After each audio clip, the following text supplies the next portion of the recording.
good to treat other people the way you would like to be treated yourself. It's like a golden rule, and there's a reason for it. And that reason is that we're connected in some strange way that we don't totally understand. And unless you are good to other people around you, unless you're kind and friendly and warm and loving, you're not going to enjoy this life. You're just not. You're going to be problems everywhere you go. You're going to have problems everywhere you go. You got to figure out a way to enjoy this life. It's not because of Jesus. It's not because of Moses. It's not because of anybody that may or may not have ever existed. It's because that's how you fit in better in the world. That's how you stay positive. And it doesn't have to be some that was written 5,000 years ago on animal skins. That doesn't have to be the golden rule because it's old. You know, that's dumb. We need to figure out, like, now, today, what is, you know, the best way to live your life? What is the, you know, there's got to be ways you can be putting forward the most positive energy. I mean, we know objectively what's causing pollution. We know objectively what's causing birth defects, and, you know, and we're taking in too much chemicals and not enough vitamins. We know objectively all this stuff. We know how to organize our world, and yet we don't do it. We know how to organize our health, and yet very few people do it. We know all these things. The right path to, like, being like a happy, healthy person is to do all the shit that we already know you're supposed to do. Take care of your body, take care of your health, take care of your mind, your stress, meditate, be kind to people. We all know that. I mean, you ask anybody, they know how to get by and to be the most evolved version of you that you can be. I mean, it's not like a magical checklist. If you talk to people about it, you said, okay, here you got a person, you want to improve them. What are the things you're going to do to them? Okay, well, if I was a life coach, the first thing I would say is this guy's got to get on a diet that makes him healthy. I don't mean a diet just to lose weight. I mean just healthy foods in your body. Many vegetables. Vegetables, a lot of good quality protein, a lot of water. Stop the sodas, stop the bullshit. Start working out your body and get a better sense of, like, how this machine feels when it's moving, it's flowing better, there's less tension in it, your mind feels like relaxed, and you enjoy every single moment of the day better. Step one, everybody knows that step, right? What's step two? Be cool to people. Be nice to as many people as you can. Smile at as many people as you can. Have them smile back at you. Tip well when you go to restaurants. Just do the most you can. Be as nice as you can, you know, and just still manage to not have people walk all over you. Just get through this life as nice as you can. What else? Do what you want to do with your life, right? Don't go be doing something you don't enjoy. Don't do something don't get locked into, you know, a car that you can't afford and doing something crazy because you need the money. Don't do that. Do what you want to do. Do what the is it that you really want to do. Because if someone else is doing it, you can do it, you know? I mean, everybody makes their own path through this world, but a lot of people don't follow the path that they really feel pulled to. You know, because for whatever reason, they got negative programming.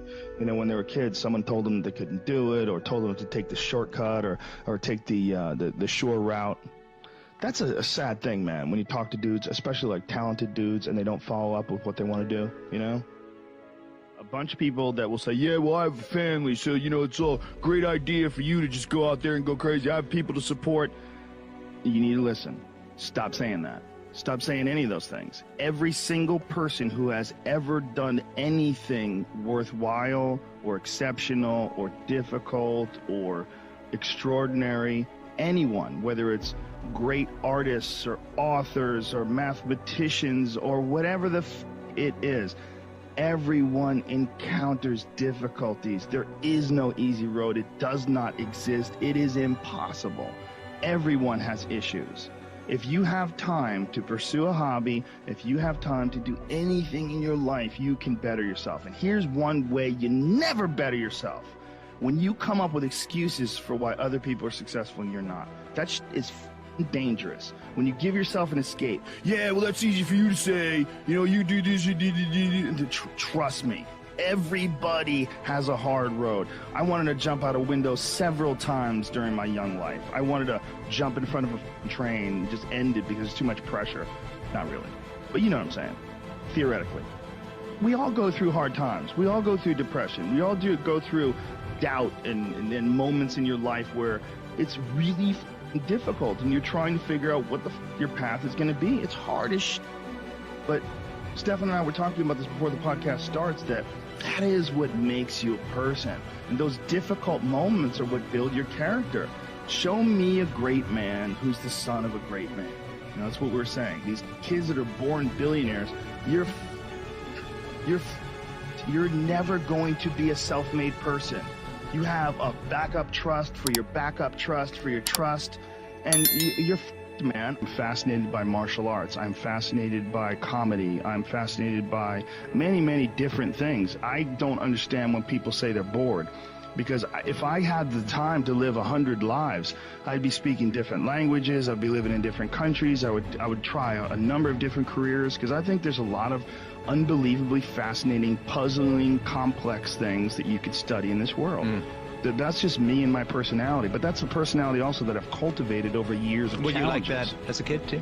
Well, I was involved in martial arts very early, and I think that is one of the things that motivated me to explore difficult tasks, because through difficult tasks you learn an incredible amount about yourself, and you through the fire of competition you get to understand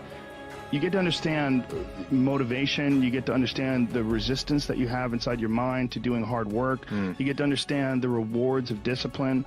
Like, you don't truly appreciate relaxation unless you've worked hard. And that is the yin and the yang of life. And I've said this to the point of people getting sick of it, but one of the worst decisions a man can make, I can only speak for men, obviously, is to be comfortable. I don't think you should try to be comfortable. I think what you should try to do is try to earn comfort. And if you can get a day off where you've worked hard and you've accomplished goals, that day off will be so sweet. When I work hard and I sit in front of the TV, I enjoy the shit out of it. I put my feet up, I have a nice drink, I enjoy my free time. Chairs that knids your back or something like that? I do have one of those. Do you really? Those are great. They're great, right? Yeah. I don't use it that much though. Honestly, I'm more of a workaholic than I should be, probably. If the balance was, I probably should relax more than I do, but I never feel like I earned it. But that's part of the reason why when I do feel like I earned it, I can enjoy it. It's because I am more connected to the idea that I need to accomplish things. And it's not like for anybody else's benefit other than my own, or anybody else's approval other than my own. When I have a task, whether it's today I'm going to write 1,000 words, or 2,000 or whatever the number is. If I don't do that, I write things down. Like, I'll write down a list of things that get accomplished that day. And if I don't accomplish that, I'll get sick. Like, it'll drive me crazy. If I can't fill out that list, that drives me nuts, but that's what led me to be a championship level martial artist. That's what led me to achieve it's like that.